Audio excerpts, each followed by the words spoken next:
Coucou, je m'insurge encore une fois de plus pour m'adresser aux personnes qui prétendent être les enfants de Dieu.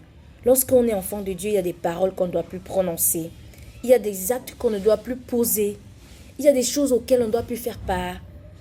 Il y a une vidéo qui circule, je ne sais pas, on dit j'ai envie de faire ceci, mais le diable veut. Le diable n'existe pas, le diable ne doit même pas être prononcé. On ne doit même pas prononcer le nom du diable, l'enfant de Dieu. Il est anéanti par les forces de l'Esprit Saint. Vous ne devez même pas prononcer le nom du diable. C'est lui donner un pseudo-pouvoir, une pseudo-valeur pour qu'il se gonfle la poitrine. Et c'est une manière, vous ne savez pas inconsciente, d'invoquer le diable dans vos vies pour qu'il prenne le contrôle de vos sentiments, de vos émotions et de tout ce qui va avec. Il y a certaines choses, même pour rire, même pour blaguer, un enfant de Dieu ne doit pas se prêter à ce jeu. Je ne sais pas si c'est la passoire qui est à la place de votre cervelle, mais revenez sur terre, bon sang. Des hommes et des femmes matures, des hommes et des femmes réfléchis, dotés d'une conscience et d'une raison qui nous différencie de l'animal, de grâce. Vous ne devez pas imiter des choses. Vraiment, tout ce qui vous attire, ce sont des balivernes, ce sont des futilités.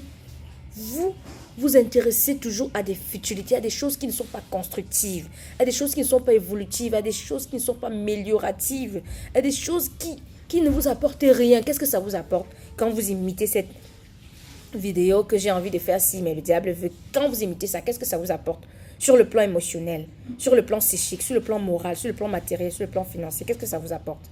Rien du tout. Au contraire, d'une manière indirecte, vous êtes en train de pratiquer avec le diable, vous l'invoquez dans votre vie. Il y a d'autres personnes qui s'amusent à imiter certains posters, certains tatouages, certains doigts où on met les bagues sur les mains parce qu'ils ont vu un artiste, un idole faire ça. Vous ne savez pas en quelles sont ses croyances. Vous vous hasardez aussi à imiter parce que vous avez vu telle personne avec telle chose. Arrêtez de faire des choses par imitation. Arrêtez d'être des suiveurs. Arrêtez d'être des personnes qui imitent. Arrêtez d'être je sais pas, des suiveurs. Créez votre propre signature. Soyez des personnes leaders. Soyez des personnes qui prônent le changement. Soyez des personnes qui aspirent à des bonnes choses.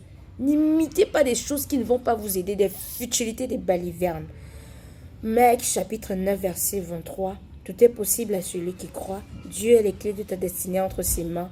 Par ma voix, le Seigneur te parle.